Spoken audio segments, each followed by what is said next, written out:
Hello everyone, Wayne here.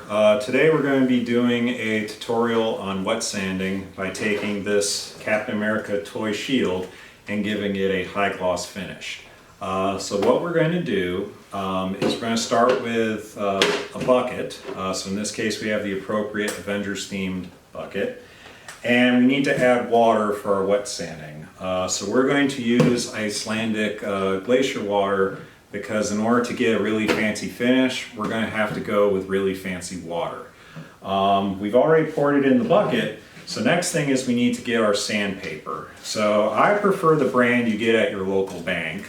If this was a rough finish we had to bring down, we might start with the 10 grit. But since this toy is already pretty smooth, we're going to skip ahead and go with the 20 grit. As you go up, each grit gets a little bit finer. So what we're going to do is we're going to take our paper, dip it in the water, get it wet, because this will prevent the paper from clogging with the plastic. And we're going to start sanding, and we want to sand in a circular motion. Alright, so once the 20 removes about the top layer of paint and you're nice and smooth, we're going to throw that away and grab our next grit, which is the 50. Dip that in water and start smoothing again, and this will take away some of the layer of paint that was taken off by the 20. So you can see we're already starting to get a bit of a mirror shine.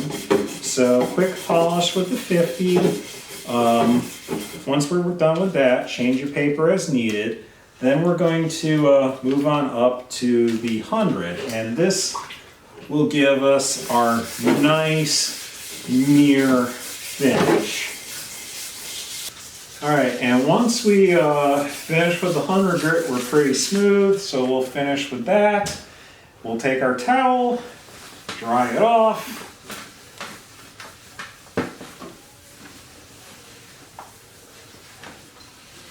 And there you have it. Nice, smooth, glossy shield thanks to wet sanding. That's your sanding hack for the day.